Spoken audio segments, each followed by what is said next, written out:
Est-ce que vous savez combien y a-t-il de degrés au paradis? Le mec, il te parle du paradis, de l'enfer, alors que tu vis l'enfer sur terre.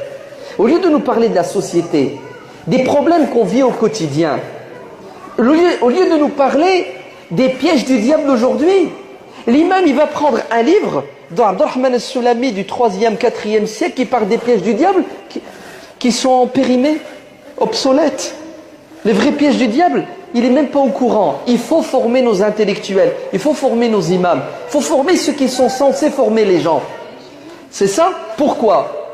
Parce que, écoute, il vaut mieux prévenir que guérir.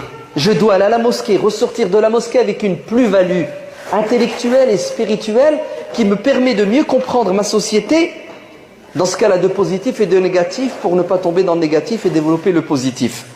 Donc en tant que responsable de mosquée, c'est votre devoir. Le minbar est important. Les gens arrêtent leur travail pour s'asseoir pendant une demi-heure, 45 minutes, à boire vos paroles en silence. Si vous ne leur donnez pas les outils pour pouvoir combattre leur passion, pour pouvoir combattre les dérives à l'extérieur, la religion devient l'opium du peuple qui les endort. Au lieu de quoi? De les pousser à l'action. 2. Il faut que le mosquée change leur pédagogie et leur programme d'éducation. C'est fini, vous rêvez.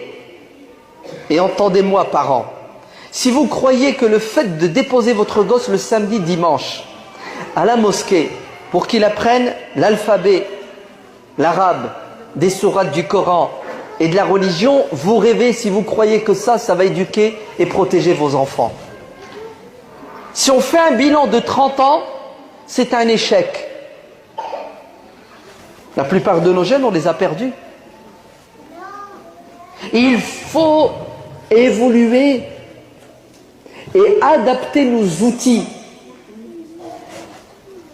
pédagogiques et de communication à notre époque. En 2015, pendant que tu parles avec le gosse, peut-être que le gosse, il a son iPhone ici, ouais, et il est en train de regarder le haram.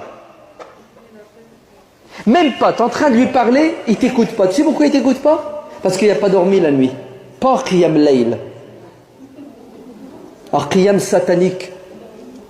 Il a passé toute la nuit à communiquer avec des diables.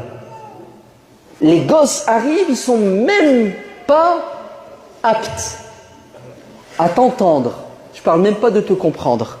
C'est une catastrophe. Je vais vous choquer en vous disant, arrêtons de faire de la quantité, nous allons perdre la totalité. Faisons de la qualité pour sauver une minorité. Vous savez ce que ça veut dire? Quand les parents viennent pour inscrire leurs gosses, n'inscrivez pas les enfants, inscrivez d'abord les parents. Je prends ton gosse à condition tu t'inscris toi. Toi avec ta femme, vous deux, je vous veux tous les deux. Comme les enfants ont besoin d'être suivis, ce sont les parents les premiers à avoir besoin d'être suivis. Parce que ce que t'enseignes au gosse le samedi dimanche, tu veux que je te dise la vérité? Ça ne sert à rien parce que les parents ne sont pas derrière. Il n'y a pas de suivi.